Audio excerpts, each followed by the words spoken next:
Bienvenue à cette édition du 26 février de votre bulletin de nouvelles locales. Premièrement, l'école Bon Pasteur de Sainte-Jeanne d'Arc a fait l'acquisition de 24 vélos à grosses roues pour faire bouger ses élèves. Le grand défi Pierre Lavoie a entre autres rendu possible l'initiative originale. Nous sommes allés rencontrer le directeur de l'école, Patrice Plourde, l'enseignante d'éducation physique, Mme Caroline, ainsi que quelques petits amateurs de fat bike. Bien, le projet Fat Bike est démarré ici. On avait eu des sous du Grand Défi Pierre Lavoie. Donc, c'est ça qui a initié le projet un petit peu. Quand je suis arrivé ici, bien, prenant connaissance un petit peu des lieux, connaissant un petit peu Sainte-Jeanne d'Arc pour faire moi-même du vélo avec la véloroute qui est à proximité. Aussi, on a des beaux sentiers en nature. Puis après ça, j'ai constaté que l'enseignante en éducation physique aimait beaucoup faire du plein air, qu'elle faisait du ski de fond, qu'elle faisait de la raquette. Donc, on s'est dit que le Fat Bike, qui est un vélo qui pouvait être utilisé 4 saisons, bien, ça rentrait directement là, dans les valeurs de l'école qui sont de prôner l'activité physique le plus possible chez les jeunes. Donc, c'est de là c'est le projet du Grand Défi Pierre Lavoie qui est l'initiateur un petit peu monétairement de ça. Le financement, bien, ça part du Grand Défi Pierre Lavoie, bien sûr, qui nous a aidés. Ensuite de ça, on a la campagne de financement, que le conseil d'établissement était d'accord aussi également avec le projet, trouvait le projet emballant. Donc, de la campagne de financement, on a la municipalité de Sainte-Jeanne d'Arc ici qui participe à notre campagne de financement. On a la municipalité de Périmonca également qui participe. La Caisse du Nord du Lac aussi également qui participe souvent à notre campagne de financement. Et des différentes mesures qu'on a au scolaire là, qui prônent l'activité physique et faire bouger les jeunes. Donc, on a pris quelques mesures de nos mesures scolaires avec le Grand Défi Pierre Lavoie et la campagne de financement pour être capable de faire un montage financier et réaliser ce projet-là. À date, avec la grandeur des vélos, il faut savoir qu'on a 12 vélos de 20 pouces et 12 vélos de 24 pouces. Donc, on est capable de couvrir des élèves à partir de la 2e année jusqu'à la 6e année. Fait que là, on est en train de regarder qu'est-ce qu'on va faire comme projet un petit peu peut-être pour nos maternelles à aller nos premières années aussi. Peut-être des vélos d'équilibre qui sont dans l'air ou des choses comme ça, mais on essaie de faire bouger ces jeunes-là également aussi. On n'a pas encore parlé de projet de location, mais c'est sûr et certain qu'on a ouvert, en tout cas moi comme je disais, j'ai une direction aussi en 2 autres écoles ici, à l'école des Préverts ici, qui est à Saint-Augustin, juste à côté. Fait que les enseignants d'éducation physique là-bas, on leur a offert justement de venir faire des après-midi pour vivre une expérience avec les jeunes, avec l'équipement qu'on a ici. Puis comme c'est un vélo en plus, c'est un vélo qui roule pas rapidement, le Fat Bike, c'est un vélo qui va pas vite, puis c'est un vélo qui est utilisable 4 saisons. Tu sais, on a l'automne, le printemps, même l'hiver, que c'est utile. Fait que c'est vraiment agréable pour ça. Puis c'est un vélo qui va pas rapidement, puis qui demande quand même une bonne capacité cardiovasculaire. Ça fait que c'est vraiment un type de vélo qui est intéressant. On a une collaboration avec la municipalité qui est l'ancienne école Gaétan-Bonneau. Ça fait que nous, ce bâtiment-là appartient à la municipalité ici, mais on a un droit de service de 2 locaux. Fait qu'ils nous ont prêté un local là, où on entrepose ça, qui est une ancienne chambre de hockey de la patinoire. Donc, on a vraiment un équipement qui est vraiment agréable. Ça fait qu'on a pu ranger les vélos là avec les casques. Fait que les jeunes se déplacent là, tout habillés. Ils vont chercher le vélo. Ils peuvent sortir faire du plein air avec ces beaux vélos. Mon rôle d'enseignante en éducation physique, c'est vraiment de partager ma passion. C'est de montrer l'exemple aux enfants. Donc, on veut leur montrer le plus possible de sport. Qu'est-ce qui existe pour que nos élèves deviennent des adultes, des adolescents, des adultes actifs, sportifs, qui prennent soin de leur santé physique, leur santé mentale. Donc, on est vraiment dedans là, avec le Fat Bike parce qu'on est très axé sur le plein air à l'école Bon Pasteur, autant en éducation physique. On a des professeurs actifs, sportifs qui embarquent dans nos projets. Donc ça, c'est vraiment venu bonifier là, ce qu'on faisait déjà avec le plein air. Donc, c'est vraiment parfait pour nous. C'est très cohérent aussi pour se préparer pour notre triathlon scolaire là, qu'on a à chaque année. Donc, on s'entraînait déjà à la course, on s'entraîne à la natation. Donc, maintenant, on va pouvoir s'entraîner en vélo avec notre équipement. Chaque enfant a son défi, là, c'est sans compétition. Chacun a du plaisir à sa façon. C'est ce que les jeunes veulent, je pense, avoir du plaisir avec leurs amis. Donc, on est tout à fait là, dans notre temps avec ça. Donc, moi, je vais les utiliser pendant mes périodes d'éducation physique. Et puis, les titulaires peuvent venir aussi en faire avec leurs élèves. On va ouvrir aussi des périodes de parascolaires qu'on va pouvoir en faire sur l'heure du midi pour en faire un peu plus longtemps. C'est 4 saisons, hein? Donc là, on est là l'hiver, mais ça roule super bien au printemps, l'automne avec nos élèves. On a les autres écoles aussi, là, qu'on a la même direction, qui vont venir aussi en faire, les essayer. Donc, on est bien contents. C'est super. Est-ce que c'est le fun de faire du fat bike?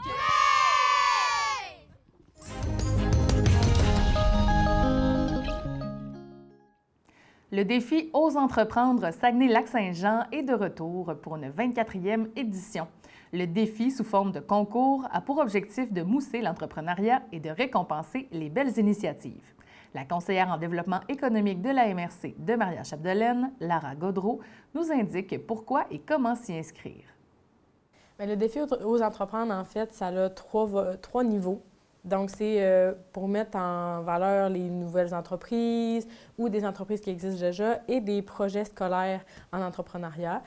Donc là, moi, je m'occupe un peu plus du volet entreprise, mais il y a aussi des gens au scolaire qui s'occupent du volet scolaire qui prend une très grande importance aussi dans le défi. Puis c'est ça, il y a 3 niveaux. Donc, le niveau local, dont moi, je suis responsable, qui est au niveau de la MRC et la MRC Domaine du Roi aussi. Puis ensuite, il y a le niveau régional. Donc là, si les gens gagnent un lauréat à notre niveau, ils s'en vont au niveau régional. Et là, il y a un autre gala, un autre jury et tout ça. Puis, ils peuvent gagner des bourses à ce niveau-là. Et s'ils gagnent ce niveau-là, bien là, ils s'en vont au niveau national. Où c'est ça, encore une fois, là, il y a des procédures et tout ça. Donc, il y a comme 3 niveaux de prix de lauréat qu'on peut atteindre. Si on ne parle pas du niveau du volet scolaire, il y a 3 volets d'inscription. Donc, il y a la création d'entreprise. Donc là, ça, c'est vraiment des entreprises qui vont avoir été démarrées dans la dernière année. Là, il y a certains critères d'admissibilité, mais si vous êtes une entreprise qui vient de se démarrer, bien peut-être entrer en contact avec moi ou aller voir sur le site web pour vraiment les critères plus définis. Mais en gros, c'est ça, c'est du démarrage. Sinon, il y a le volet réussite. Le volet réussite, par contre, c'est pour des entreprises qui ont déjà participé à Ose entreprendre, qui auraient gagné des prix, tout ça, au niveau de la création d'entreprise et qui voudraient revenir là, parce que leur entreprise se porte bien après un certain nombre d'années. Et il y a le volet aussi qui est nouveau, ça fait 2 ans, faire affaire ensemble. Donc ça, c'est des entreprises qui ont des fournisseurs québécois. Donc, une entreprise québécoise qui fera affaire avec d'autres entreprises québécoises pourrait s'inscrire à ce volet-là. Donc ça, je pense qu'il y a beaucoup d'entreprises qui pourraient être ciblées par ce volet-là, qui est peu connu.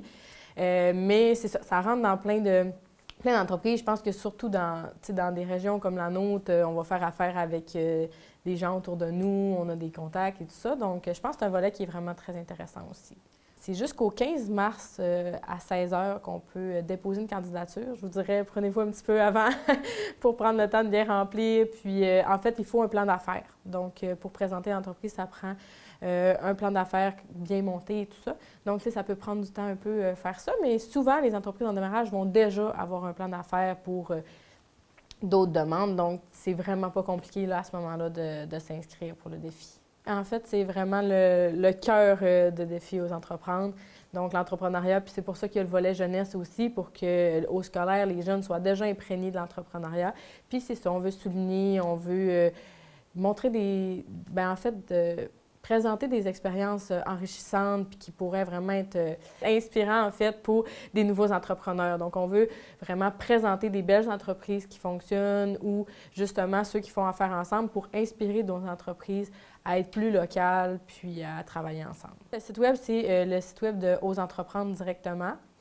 Sinon, comme je disais, là, les gens peuvent toujours appeler à la MRC puis se faire référer à moi pour que je puisse leur donner un peu plus d'informations. Mais c'est super simple. Là, on va sur le site web, on écrit « Ose entreprendre », on se rend directement. Puis sur la page d'accueil, on défile un peu.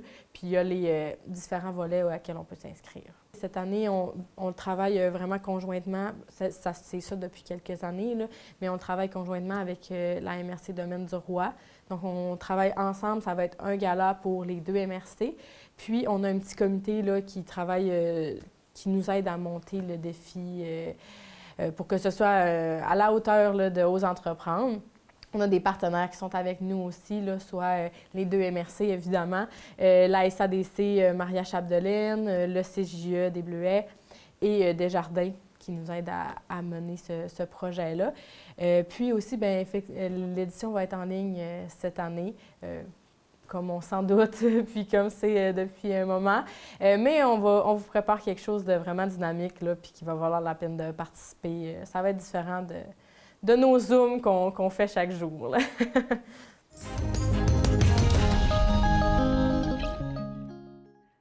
Le carnaval de Saint-Thomas-Didyme se tiendra ce samedi 26 février, en plus du traditionnel brunch du dimanche.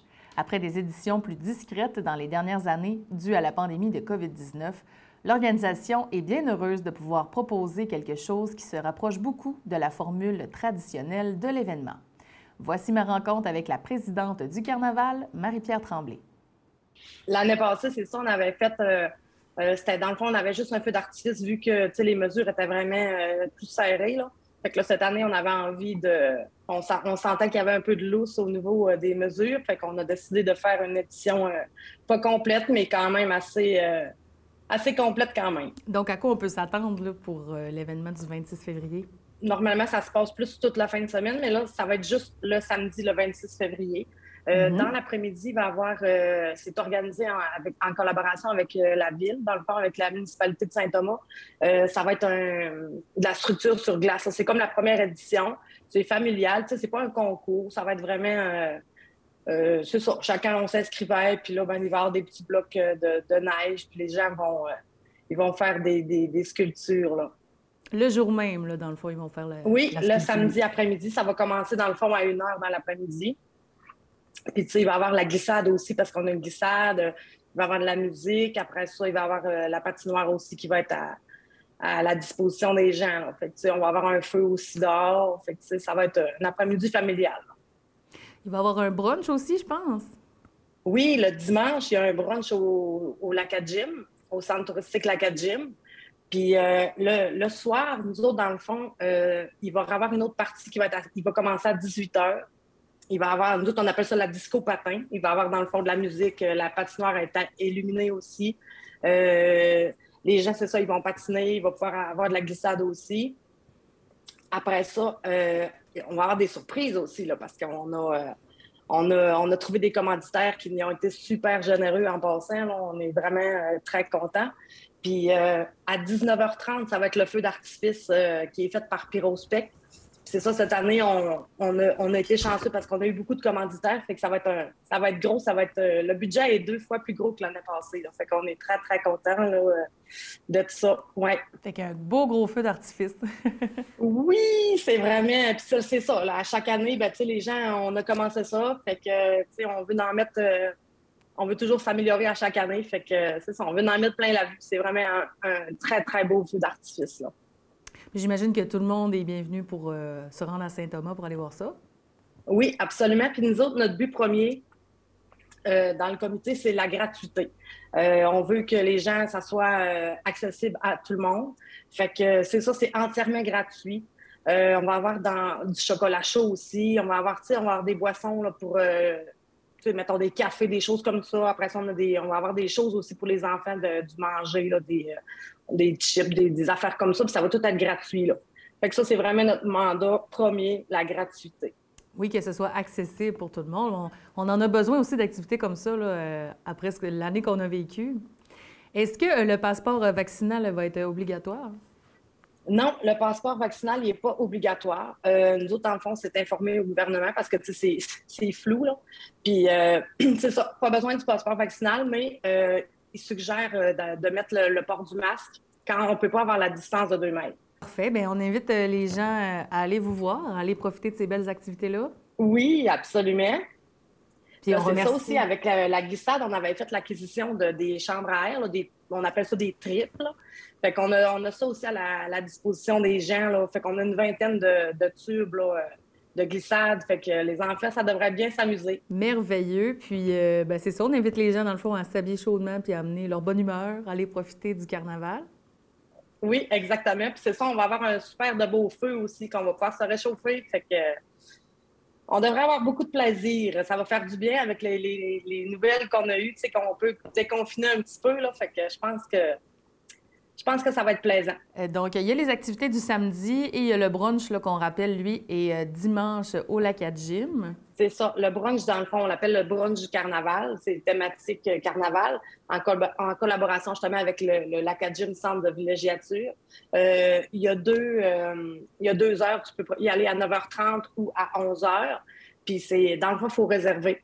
Pour la réservation, ça va être au 418-274-6033 ou sur la page du centre touristique aussi, ils ont leur site Internet. Là, fait que ça peut réserver par là. Si les gens veulent avoir plus d'informations, je pense que sur la page Facebook de la municipalité de Saint-Thomas, entre autres, là, la programmation est là, toutes les informations sont là.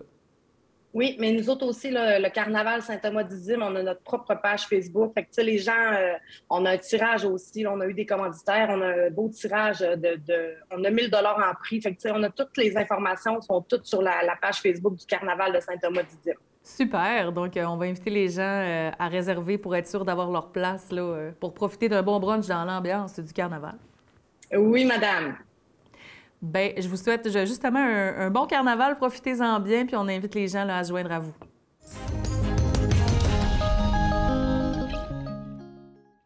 Le Dolmissois Danny Sauvageau présente un 3e album. Après une année difficile, l'artiste confie proposer un album près de lui avec des textes qui reflètent les différentes épreuves qu'il a vécues. Nous l'avons rencontré chez lui pour en savoir plus. Salut Danny. Salut. Comment ça va? Ça va bien? Oui. Je suis contente. Ça va mieux? Bien, c'est ça, hein? Parce que la première question que j'ai envie de te poser, c'est comment, en tant qu'artiste, on vit ça, une pandémie qui met tout sur pause pendant 2 ans, tu sais? Je vais essayer de parler pour moi. Je sais que ça a été très, très, très difficile pour beaucoup d'amis, collaborateurs. Moi, ça a été une pause qui a été quand même, je te dirais, au début que j'ai trouvé catastrophique. Ensuite, qui a été peut-être salutaire là, pour recadrer le tir, là, réajuster le tir d'où ce que je m'en allais, point de vue musical, puis m'est arrivé des bonnes choses. M'est arrivé des mauvaises choses, m'est arrivé des bonnes choses. Mais pour moi, ça a été bénéfique. Là. Ça m'a fait avancer, là, des belles rencontres au travers de ça. Puis, ouais. Bien, tu peux peut-être nous en parler un petit peu, tu sais, qu'est-ce qui s'est passé, entre autres, pour ta musique, parce que j'ai l'impression que tu as appris pas mal de choses pendant cette pause-là. Si on recule à 2017, je pense que les dernières entrevues que j'avais données, c'était en 2017-2018. C'est un album qui s'appelait « Sauver sa peau », qui a passé carrément autour du radar à cause de cette pandémie-là. Ouais. Tout a été une histoire de peur, je te dirais, là, de se rembarquer, à dire on réorganise-tu des spectacles, ça, tout à refaire. Moi, je suis resté timide un peu par ça. J'ai décidé de prendre cette pause-là plutôt qu'à me battre pour essayer de rebooker des shows. De dire, regarde, on va s'ajuster, là, on va enligner où ce qu'on veut s'en aller avec la musique. J'avais fait des rencontres extrêmement enrichissantes avec des gens de Nashville. Là. Pour vous compter le détour qu'on a fait de se ramasser avec ce monde-là, ça serait long un peu, mais j'ai eu un coup de pouce qui m'a fait travailler avec des gens là, qui m'ont appris beaucoup. De ça est née la chanson Grand Méchant Loup, là, qui traîne peut-être sur YouTube pour ceux qui veulent aller voir ça. Mademoiselle Marianne, personne n'aura le mot de la fin avant que tu n'y mettes le frein. Moi je suis le grand méchant loup et ceci est mon corps livré pour vous. Taquiner les petits cochons en crachotant sur la... Puis peut-être d'amener un peu de cette méthode de travail-là dans un projet qui était un peu plus actuel. Puis on avait déjà fait des choses tellement bien avec David Champoux puis mon équipe. Il y a tellement d'affaires qui ont changé dans les 20 dernières années. Ouais. La sonorité, là, à cette heure, le monde écoute ça dans les téléphones. Il y a toute une façon de mixer à cette heure qui n'est même plus comme ça, où ça s'en va dans les radios satellites, puis là, c'est diffusé dans les autos. Là, il y a une nouvelle façon de faire par rapport à ça. Des nouvelles approches. Puis, encore une fois, mon ami David Champoux qui a mis ses oreilles et son sens incroyable du mixage au service de cet album-là, c'est magnifique. C'est super. Vraiment, vraiment super. Oui, puis tu nous parles de nouvelles manières de faire de la musique, mais il y a aussi plein de nouvelles manières d'en consommer. Sur Internet, avec justement les radios satellites. Puis toi, ça t'a quand même permis d'être écouté un peu partout dans le monde. Ça, c'est l'ironie de la chose. C'est qu'au moment où je me disais, gars, là, ça frappe pas. Ces gars-là, pas capable de... On se pose toutes les mêmes questions en tant qu'artiste, mais au bout du compte, ça donne rien de te dire que si tu t'en vas là-dedans, puis que tu n'as aucune structure administrative dans ça, tu as beau avoir le meilleur album du monde avec la meilleure chanteuse, le meilleur chanteur du monde, tu n'as même pas la moitié du chemin de fait. C'est plate, mais c'est ça pareil. Puis c'est ça que je comprenais pas, il y a 20 ans. C'est qu'on aurait voulu sauter tout de suite l'étape d'aller en haut puis te le faire passer tout de suite. Je ne connais pas un musicien qui fait de la musique a priori pour l'argent. J'en connais pas qui écrivent pour l'argent. Je te dis pas que ça peut pas devenir comme ça un jour, mais j'en connais pas que c'est comme ça. A priori, ce qu'il fait, il le fait pour s'accomplir, il le fait pour son plaisir, il le fait pour écouter sa musique sur l'album, puis ça, c'est toute sa vie. Quand même, ça reste là. L'artiste est content lui, parce qu'il entend sa musique comme il la voulait. Puis l'autre partie après ça, c'est donc compliqué. Puis là, arrivent les compromis. Puis arrive l'image. Si je reculerais de 20 ans, je te dirais c'est bien plus facile aujourd'hui de se faire connaître. Mais si c'est vrai pour moi, c'est vrai pour mon oncle Joe, qui a décidé de se filmer, lui, en train de chanter à Vache à Mayotte sur son orgue, puis qui dit « Gars, on va mettre ça sur YouTube ». Fait que là, t'es une goutte d'eau dans l'océan. C'est-tu meilleur ce que tu fais? C'est-tu pire? Ça, moi, c'est pas tellement dans mes... C'est de faire comme on aime, puis d'essayer, si tu veux aller dans l'industrie, d'essayer d'avancer dans les critères de l'industrie. Ça, c'est une partie qui est plus difficile à comprendre. Puis ça prend une équipe, ça prend des gens compétents là-dedans. T'as pas idée, en 20 ans, là, le nombre de personnes qui ont « Moi, l'être ton gérant. Moi, là, faire ton gérant. » Il y a des connaissances, c'est un métier, ça, c'est... Il y a tout ça là-dedans, là. Trouver les bonnes personnes au bon moment, quand tu es prêt à lancer quelque chose, il y a configuration d'étoiles là-dedans. Ça peut sembler de la chance. Des fois, ça a été travaillé. Actuellement, je suis chanceux. J'ai une bonne équipe actuellement. L'année prochaine, ça va être encore ça. Mais là, on est en mesure de pousser ça un petit peu plus. Puis, Bien, de trouver l'équilibre, je pense, dans tout ça, dans ce que tu veux faire, dans ce que tu es, puis dans l'industrie, parce que veux pas, faut, si tu as envie que les gens l'entendent, ta musique, puis si ça peut marcher aussi, puis faire en sorte que tu t'en fasses ton métier principal, puis que ça te permet d'en faire plus. Mais je pense que tu as l'air d'avoir un peu trouvé cet équilibre-là dans les dernières années.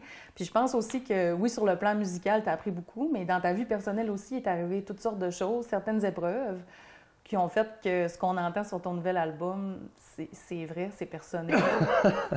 Oui, il y a eu des détours que je considère qui auraient été non nécessaires. Par contre, ça remet les choses à la bonne place. C'est ça. Quand tu fais de la musique, tu t'assures de le faire pour les bonnes raisons.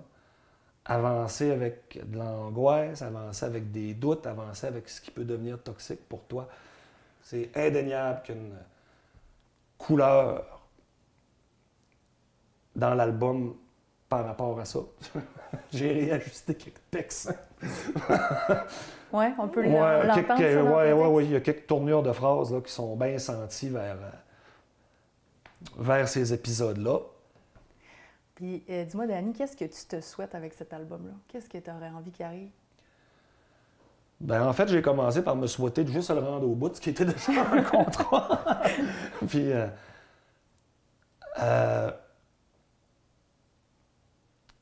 j'ai essayé de me tenir loin peut-être un peu des rêves des premiers albums.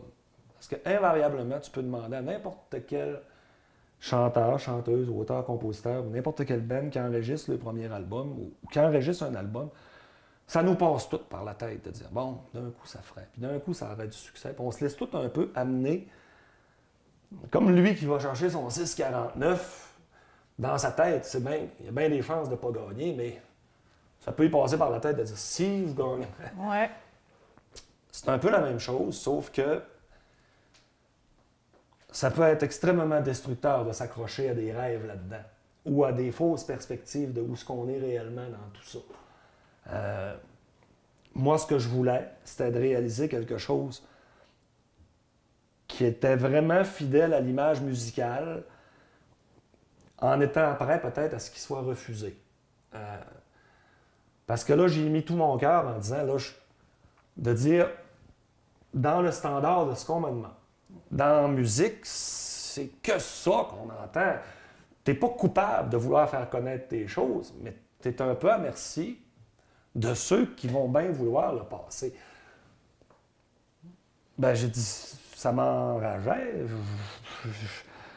Rempli d'incompréhension. Par contre, c'est à eux autres. Puis, c'est privé. Ils ont bien le droit. Si je me rouvre une station de radio, puis que. Fait que tout ça est une question de perspective par rapport au plaisir qu'on a à le faire, puis quand tout ça n'était pas écrasant de règles autour, puis quand tout ça devenait pas, c'est ça que je me souhaite. Je suis là-dedans. Là. C'est le fun d'en faire, c'est plaisant d'en faire, c'est plaisant d'écrire, c'est plaisant de... Mais il faut que ça revienne à la base, tu sais. Bien, je te le souhaite vraiment. Je te souhaite de retourner en spectacle, de t'amuser, de retrouver ton plaisir là-dedans. Puis on invite les gens à se procurer ton album, à découvrir ça aussi, à prendre le temps de l'écouter, à le demander aux radios, peut-être. Super, regarde. Et tous les numéros de téléphone. Non, mais on invite vraiment les gens à aller écouter ça puis à se procurer ton album. On peut te suivre sur les médias sociaux, sur ton site web? Oui, puis ça, c'est pas ma force en passant. On essaie de s'améliorer là-dessus, là, mais moi... pas du genre à poser mon pâté chinois et dire « Hey, j'existe ». Ça, c'est pas tellement ma façon de faire. On essaye d'aller avec les affaires un petit peu plus pertinentes, de dire « Regarde, là, on sort un album, on va essayer de s'en aller en spectacle là. » Mais c'est plaisant, tu sais, on a beaucoup d'offres sur la table. Puis les festivals, ben là, on hâte aussi, fait que là, il faut qu'ils bookent vite. On veut juste pas faire des shows, pas des mauvais choix, mais disons des choix rapides, comme on a fait par le passé, des fois que ça ne nous a pas nécessairement rapporté, point de vue, beaucoup plus de stress des fois que ce que ça a rapporté réellement en frais de visibilité ou en frais d'agrément, disons. OK. Ouais. Mais écoute, je te souhaite vraiment une belle année 2022, que l'été t'amène des shows le fun, des bons shows plein de monde. Oui, bien ça. Puis on va continuer à te suivre pour voir les dates de spectacle qui vont apparaître au fur et à mesure. Merci mille fois. C'est ce qui complète le bulletin de cette semaine. Pour plus d'informations locales, abonnez-vous à notre page Facebook.